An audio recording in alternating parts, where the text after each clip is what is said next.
नमस्कार, न्यूज 24 देख रहे हैं आप। मैं हूं आशुकेश तिवारी और मेरे साथ है सुकेश रंजन और आप न्यूज 24 का खास कार्यक्रम देख रहे हैं 24 की रेस। बताएंगे सुकेश, आज 24 की रेस में बात होगी 2024 की लोकसभा चुनाव की।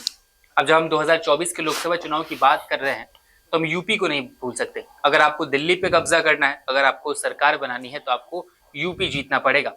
और यूपी की जब हम बात करेंगे तो सर आज हम बात करेंगे दो सबसे इंपॉर्टेंट सीट्स की, जो कि कांग्रेस के लिहाज से ऐसा कह सकते हैं कि पारंपरिक सीट, रायबरेली और अमेठी। सर ऐसी खबरें आ रही हैं कि रायबरेली, जहां पे सोनिया गांधी लड़ती आ रही हैं अभी तक, वहां पे प्रियंका गांधी उतरने वाली हैं, और वही अमेठी की सीट पे राहुल गांधी एक बार फिर से वापसी करेंगे, वहां से पर्चा डालेंगे और 2024 के चुनाव की शुरुआत करेंगे। नहीं, रायबरेली के बारे में प्रियंका गांधी से ये पूछा गया कि क्या आप रायबरेली से चुनाव लड़ेंगी। पिछले कुछ समय से सोनिया गांधी के स्वास्थ्य को लेकर लगातार चर्चा हो रही है कि क्या वो अब सक्रिय राजनीति में बहुत समय तक रह सकती हैं। क्या वो लोकसभा का चुनाव फिर से लड़ेंगी। सूत्र ये कहते हैं कि वो शायद लोकसभा का चुनाव दोबारा न लड़े। उनकी जगह पे, चूंकि रायबरेली कांग्रेस की पारंपरिक सीट रही है, तो प्रियंका गांधी वो जगह ले सकती है। जब उनसे ये पूछा गया तो सहसा मन में ये बात कौंधी कि इसको डाइसेक्ट करना चाहिए। अगर प्रियंका गांधी ये कह देती कि रायबरेली से तो सोनिया जी चुनाव लड़ती हैं, वो कह सकती थी जी। उन्होंने कहा कि आप देखेंगे मैं क्या करूंगी। तो इन चर्चाओं के बीच कि सोनिया गांधी अब उतनी एक्टिव, उतनी सक्रिय नहीं है, अगर उनका सदन में रहना जरूरी है कांग्रेस की तरफ से तो वो राज्यसभा में बैठ सकती हैं जी। उन्होंने आज तक राज्यसभा की तरफ रुख नहीं किया। वो राज्यसभा के सदस्य नहीं रही है, लेकिन वो राज्यसभा में जा सकती हैं। वो कांग्रेस की बड़ी नेताओं में, सबसे बड़ी नेताओं में एक है। तो रायबरेली जो पारंपरिक सीट है उस पे कौन लड़ेगा।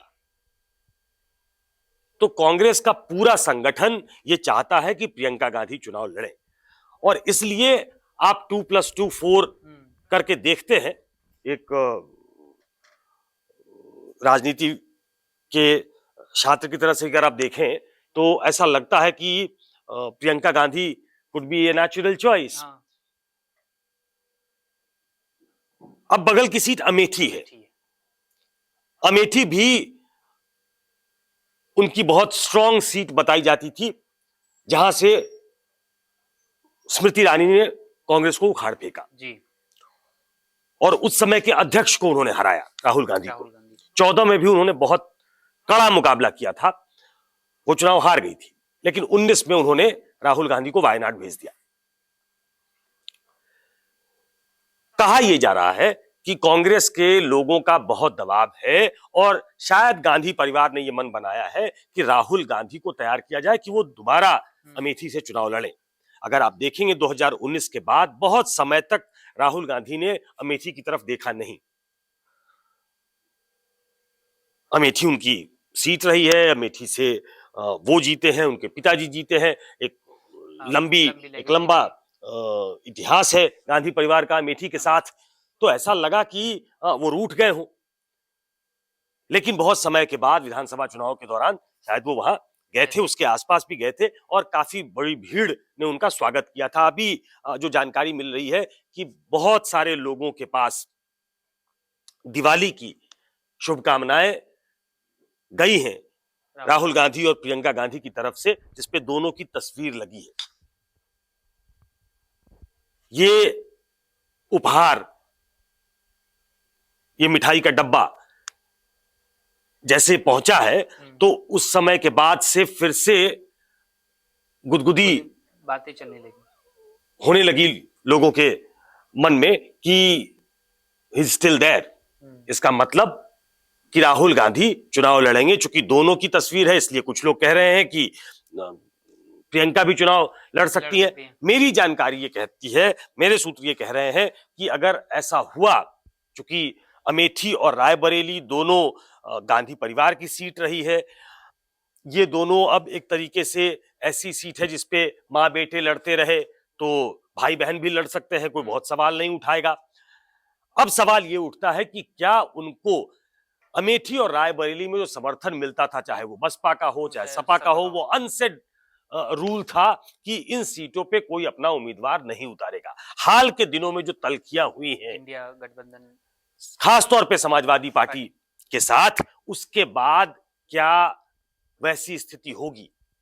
हाँ, क्या सबसे बड़ा समाजवादी पार्टी वहां अपना उम्मीदवार नहीं उतारेगी, या समाजवादी पार्टी शायद ये कहते हैं 2019 में समाजवादी पार्टी के कार्यकर्ता घर बैठ गए थे, उन्होंने राहुल गांधी का समर्थन नहीं, उन्होंने विरोध नहीं किया था लेकिन समर्थन भी नहीं किया था। इस बार ये कहा जा रहा था कि राहुल गांधी वो बड़ी मुफीद सीट है कांग्रेस के लिए, तभी से वो पारंपरिक सीट बनी है, इसी वजह से बनी थी। तो कहा यह जा रहा था कि समाजवादी पार्टी, और मैं एक और वाकया बता दूं, बेंगलोर में जब इंडिया गठबंधन की, इंडिया ब्लॉक की बैठक हुई थी, तो उस समय शायद मैंने पहले भी बताया, अगर नहीं बताया तो फिर से बता देता हूं कि वहां अखिलेश यादव और राहुल गांधी की आपस में चर्चा हुई थी और राहुल गांधी ने गो अहेड दिया था कि उत्तर प्रदेश के मामलों को आप देखेंगे, आप उसको एंकर आप करेंगे, लीड आपको लेनी है। उसके बाद जब राहुल गांधी ने यह बात कह दी तो बड़े मुतमईन थे अखिलेश यादव कि अब गठबंधन में कोई दिक्कत नहीं है, हम लोग थोड़ा आगे थोड़ा पीछे करके बात बन जाएगी। लेकिन उसके कुछ समय के बाद एक पैरेलल लाइन खींच दी प्रियंका गांधी ने, जो मेरी जानकारी है। प्रियंका गांधी वहां नॉन यादव ओबीसी को अपनी तरफ खींचने में लगी हैं और यह मैसेज देने में लगी है उत्तर प्रदेश में कि मुस्लिम वोटर उनकी तरफ वापस लौटे जो उनके पारंपरिक वोटर रहे हैं जी। ये रीढ़ है समाजवादी पार्टी की, जो एमवाई कॉम्बिनेशन मुलायम सिंह यादव ने बनाया था लालू यादव की तरह, वो बड़ा इंटैक्ट हुआ करता था। लेकिन मुलायम सिंह के जाने के बाद लोग ये कहते हैं कि अखिलेश यादव, और हाल फिलहाल में मैंने दर्शकों को यह भी बताया था कि एक बैठक हुई थी जिसमें मुस्लिम इंटेलेक्चुअल्स आए थे, उसमें आईएएस भी थे, आईपीएस भी थे, जुडिशरी के भी लोग थे। उन्होंने भी अखिलेश यादव को बताया कि आपकी जो इमेज है मुसलमानों के बीच,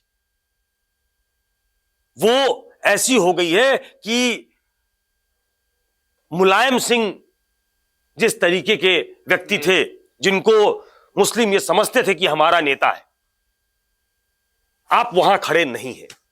उनको यह सलाह भी दी गई कि आप कांग्रेस के साथ ही लड़ें। हालांकि उस मीटिंग में अखिलेश यादव ने कहा कि मेरे पिताजी मौलाना मुलायम हो गए, उनको हिंदू समाज का एक बड़ा वर्ग ये समझने लगा कि ये मुस्लिम परस्त है।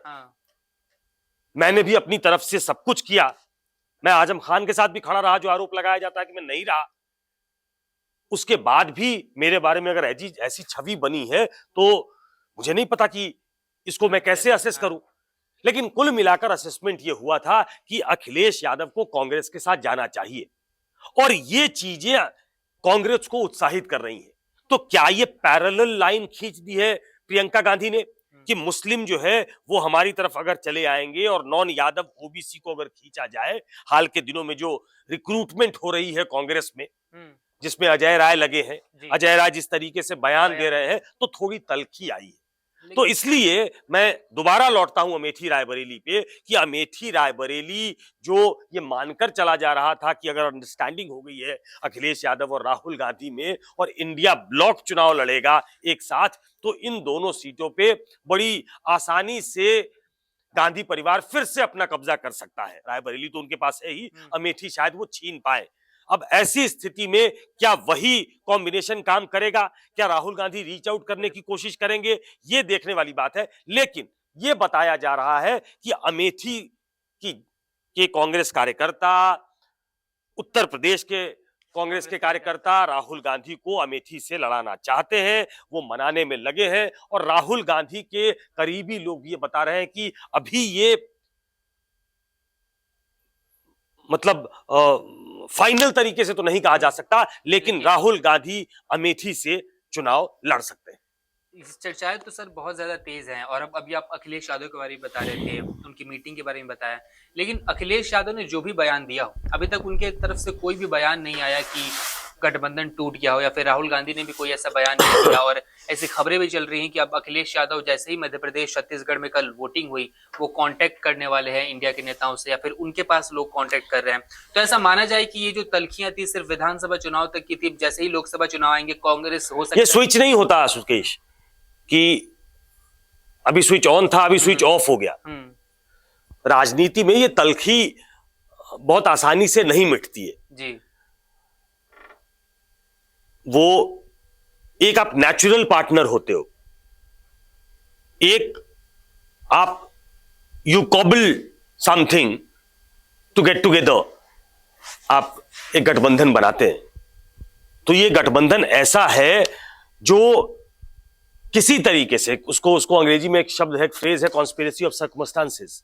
तो ये कॉन्स्पिरेसी ऑफ सर्कमस्टांसेस है कि ये तमाम दल, आम आदमी पार्टी ने कांग्रेस के बारे में क्या नहीं कहा, भाजपा के बारे में क्या नहीं कहा, कांग्रेस पे ज्यादा हमलावर थी चूंकि कांग्रेस उस समय सत्ता में थी, मुलायम सिंह के बारे में क्या कहा, लालू यादव के बारे में क्या कहा, राहुल गांधी, सोनिया गांधी, मनमोहन सिंह के बारे में क्या कहा, वो इस गठबंधन में है जी। अभी हाल फिलहाल में कांग्रेस ने समाजवादी पार्टी के बारे में क्या क्या कहा, और समाजवादी पार्टी और वो गठबंधन में है।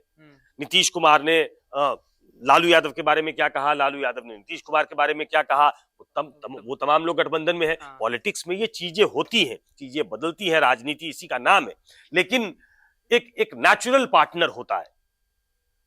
तो वो नेचुरल पार्टनर ये है क्या, ये आपस में पहले भी चुनाव लड़ चुके हैं, सपा और कांग्रेस मिलकर चुनाव लड़ चुके हैं। बहुत सक्सेसफुल नहीं रहे थे ये चुनाव में, बुरी तरीके से हार मिली थी 2017 के विधानसभा चुनाव में जब ये दोनों साथ लड़े थे। लेकिन जब लोकसभा सीटों की बात होगी और गांधी परिवार की सीटों की बात होगी तो मुझे लगता है कि वो एक अंडरस्टैंडिंग हो जाएगी, क्योंकि उसमें बहुत सारे नेता हैं, नीतीश कुमार हैं, लालू यादव हैं, खड़गे हैं, सोनिया गांधी हैं, वो सब पिक्चर में आएंगे। और फिर आप जब एक लड़ने की बात करेंगे कि हमको नरेंद्र मोदी से लड़ना है, तो ये छोटी मोटी चीजों को बुला दिया जाएगा। अब पूरे उत्तर प्रदेश में क्या होगा मालूम नहीं, लेकिन हाँ, अमेठी, रायबरेली सबसे पहली 2 सीटें होगी जो कंसीड करने के लिए तैयार होगी समाजवादी पार्टी। तो क्या वो इसलिए होगी क्योंकि वहां से राहुल गांधी उम्मीदवार हो सकते हैं और रायबरेली से प्रियंका गांधी पहली बार चुनावी मैदान में होगी। सबकी नजर इस पे होगी, और ये अगर हुआ कि राहुल गांधी और प्रियंका गांधी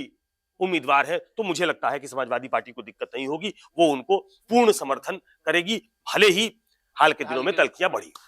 तब बेसिकली अगर रायबरेली और अमेठी पे इन दो कांग्रेस के जो अभी सबसे बड़े नेताओं में से एक माने जा रहे हैं, अगर इन दोनों को वहां से उतारा जाता है तो कहीं ना कहीं शायद सपा यानी अखिलेश यादव उनको समर्थन दे। बट अब तो वक्त बताएगा, अब कब मीटिंग होगी, कब ये तय होगा, कब बातें होंगी, क्योंकि अब विधानसभा चुनाव धीरे धीरे खत्म होने के कगार पे है। 3 तारीख को रिजल्ट आ जाएंगे, सबको पता चल जाएगा कौन कहां से जीता, और उसके बाद सब लोग तैयारियों में जुटेंगे 2024 के लोकसभा चुनाव के लेके। अब जैसे वो तैयारियों में जुटेंगे, जैसे खबरें आएंगी हम आप तक जरूर पहुंचाएंगे। फिलहाल इस वीडियो में इतना ही।